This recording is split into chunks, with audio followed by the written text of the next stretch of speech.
city like Lisbon is perfectly cyclable with the infrastructure in place if we stop with the excuses. I was used to cycle everywhere independently, to my schools, to my friends, to sport clubs, and it gave me so much freedom. There's so many streets we saw today where the schools are just drowning in parked cars. People don't necessarily know what's good for them or what's possible. If there's no bus from your village to the city, you can just bike. Bicycle is this magical, efficient tool. You guys have been here for 2 entire days. Is Lisbon really not that flat?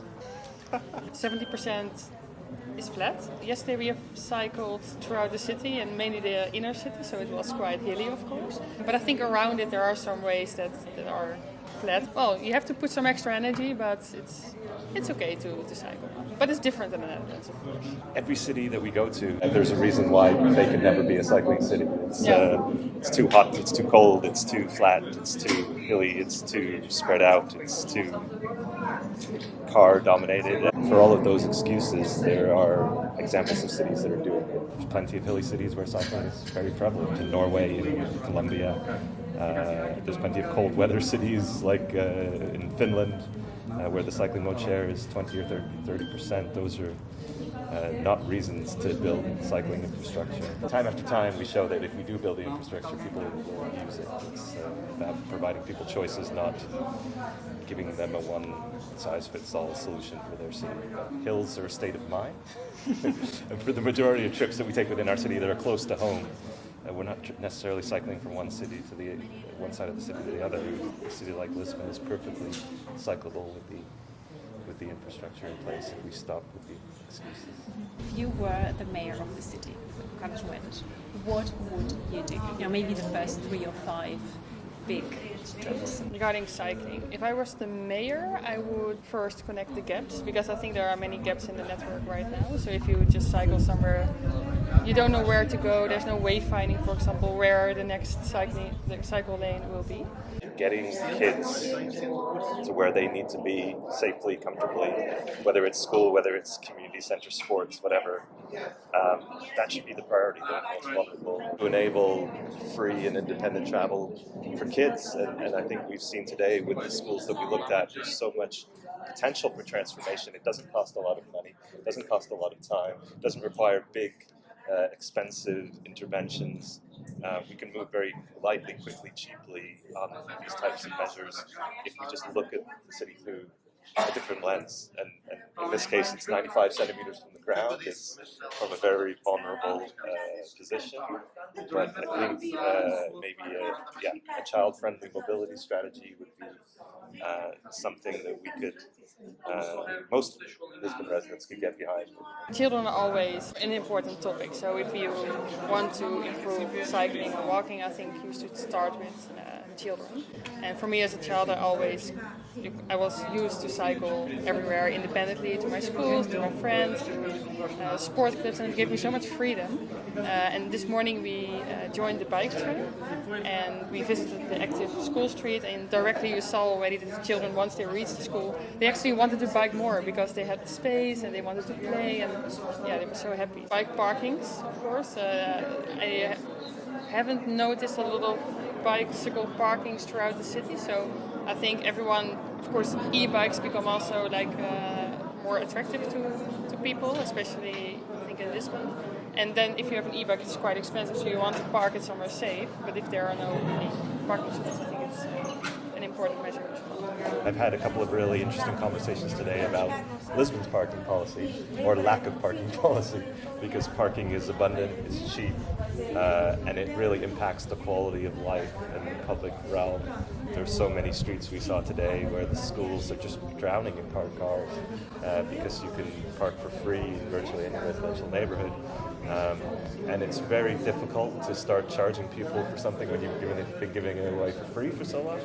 But I think these difficult decisions have to be made at some point, because you can't have it both ways. You can't have a livable city and abundant free car parking. Hopefully, there's some vision there for the future that's about people over parked cars, and at least charging a fair market rate for the space that people are using for their motor vehicle in the city rather than just giving it away for free. What is the market rate for that bit of public space in the Netherlands? You can't park on the street for free anywhere in Amsterdam, as far I as think Amsterdam is now around €5 an hour, I think. Peter was saying 8 in, Maybe in 8 certain right now, places. yeah. Where I live in Delft, it's €6 an hour. If you're a visitor, of course. If you're a resident, it's a couple of €100 per year for a permit, but nobody's parking on the street for free because, again, that's valuable. And if you have a second or a third car, the price actually increases exponentially.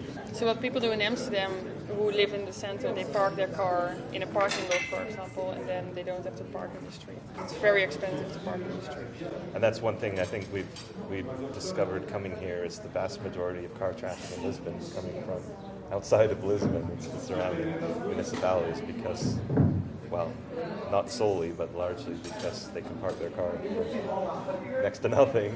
So there's no disincentive not to bring your car into the city. Parking policy, there's levers and screws we can turn to hopefully change people's mobility patterns. Something that we hear the politicians say a lot here, which is city for everyone. And what they really mean is the city for every means of transport.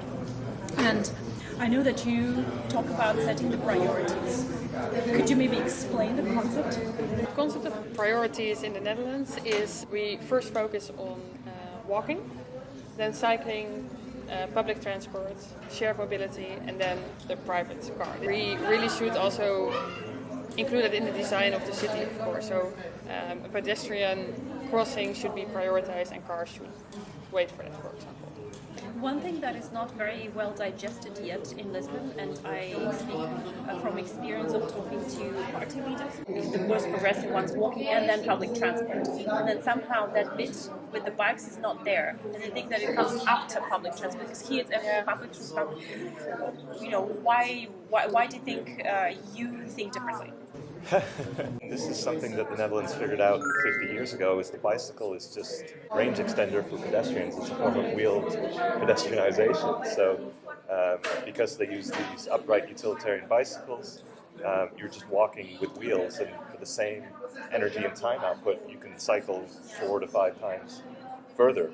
So that's why they enable cycling to the public transport system, for example, because you get more people that can access the train station within the same period of time. Same with the access to the city center. It's just the bicycle is this magical, efficient tool that gives us further and further distances. So we're talking about this concept of like a 15-minute city, which is kind of a hot topic these days, where the planners are trying to give us residents access to all of our daily needs within a 15-minute walk or bike ride. Well, a 15-minute bike ride covers a lot more ground than it does on foot, and so suddenly, with that range extension that you get, there are all these advantages that come with enable cycling, and so we could completely ignore cycling if we want and just design for walking and public transport, but then we're missing out on those amplifying effects that's just created by this amazing 150-year-old machine, and then even more so now with electric assist bicycles. Walking, if you walk somewhere, you don't have to take care of the timetable of public transport, for example. And with cycling, it's the same. You're always free to go, and whenever you go, it creates a lot of freedom. And with public transport, there needs to be a network, of course. And cycling, you can do actually anywhere if there's a good network within the Netherlands. So if there's no bus from your village to the city, you can just bike. Yeah, it's digesting freedom, which is something that doesn't come naturally. I don't know if this is really a question for you, but it's really about the Dutch politicians. How did they overcome the fear of losing the elections? Well, I'm not sure if they overcame their fear of losing the elections. No. The Netherlands has this really unique culture of consensus building and cooperation that doesn't exist in other countries. I mean, they call it the polder model, which was developed when they were draining the sea basins and the swampland to keep their feet dry, and so they had to work with each other to build their cities and establish their priorities and policies, and I think it continues to the present day. And if you can find enough political parties to support your cause, whether it's a low-car city center or traffic calming or building a cycle path, if you can get 51% of the population behind you. And that's deemed enough to at least try something on a trial basis or on a pilot basis. And so it's not that Dutch politicians are different from the rest of the world, but they understand they don't need 100% consensus. And I think that's what happens elsewhere, is we fall into this trap of having to make everybody agree with any changes to the city, and it's never going to happen. And so that's in favor of the status quo and things staying the same. Dutch culture is just, I think, willing to try things out, and sometimes things go wrong. And nowadays, it's obligatory to also include a participation process while creating, for example, mobility plans.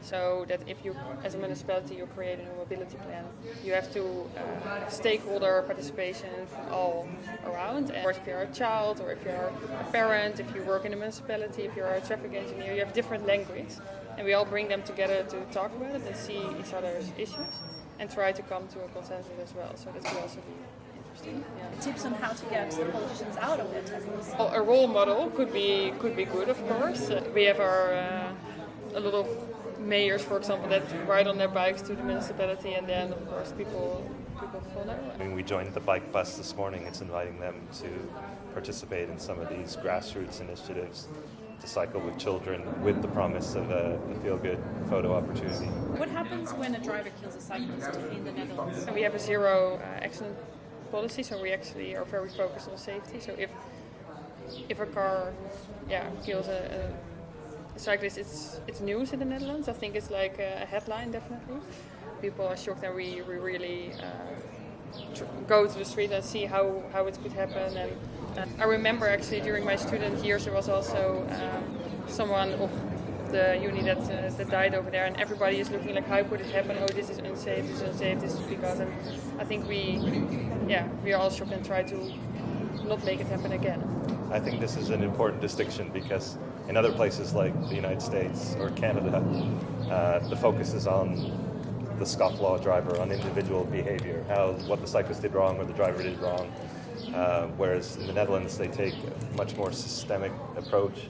What was wrong with the design of the street, with the infrastructure, with the intersection? There's actually quite a careful analysis that's done after a serious injury or a fatality about what went wrong and how the street can be re-engineered to avoid it from happening again. I think it was your second slide, and you had a sea of logos, and you said these are all the organizations that are working together.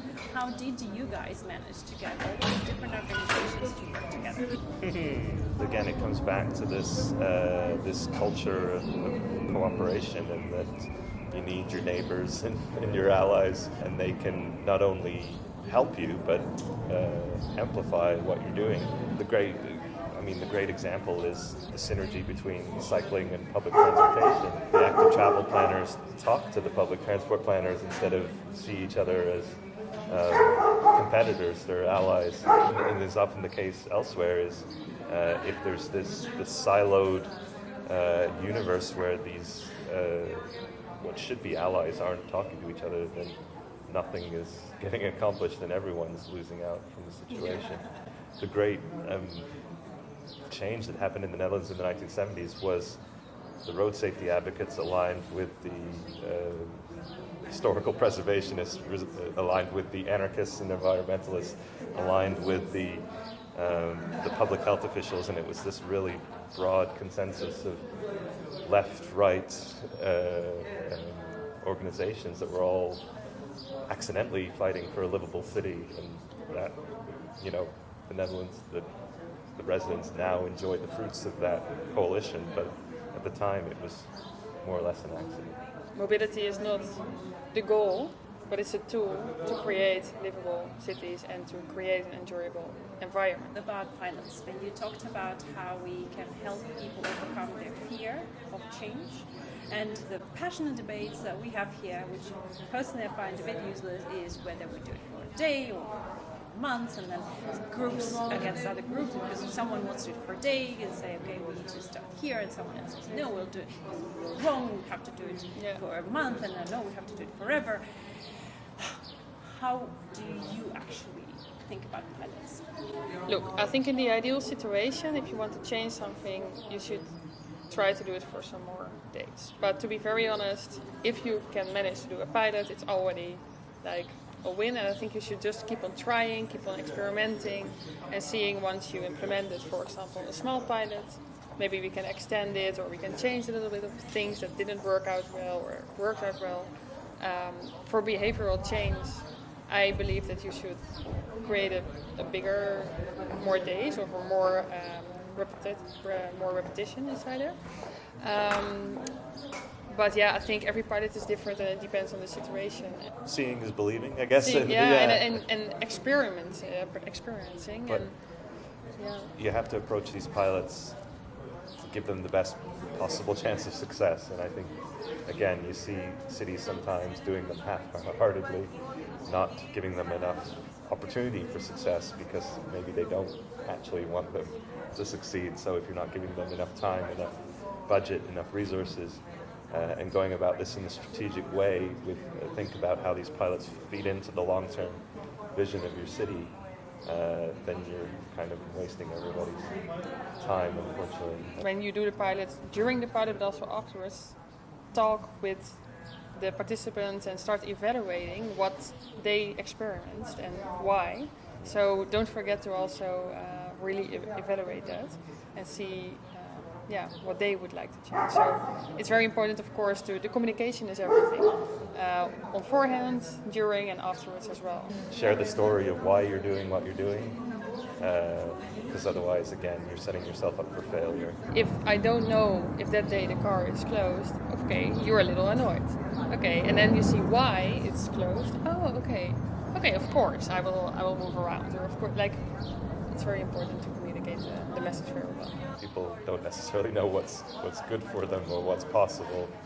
You have to present them with an alternative. We humans are very poor at making decisions that positively impact our quality of life and our happiness. We expect our leaders to lead, right? A pressing note to end on. There are enough leaders now that we can point to say, yeah, this is actually what the people want. Mayor Hidalgo in Paris has won a second term quite comfortably. Sadiq Khan in London, if you do tame the car and give people options, they will vote for you. What Hidalgo and Khan and others have shown is there is this really cogent, latent demand within our cities that people that aren't out there taking to the streets like they did in Amsterdam in the 1970s, they're not lobbying on social media, protesting and pressing for change, but you ask them what they want about their community, they will say safety, livability, comfort, green spaces, more places to walk, cycle, and for their children to play, and ultimately that means fewer cars on their streets. Talking to those people on their terms and having that values-driven conversation, we expect, again, the leaders to lead in terms of making that happen. Thank you so much. Thank you, Is concentrated wisdom. Sure. Thanks for having us. Yes, thanks.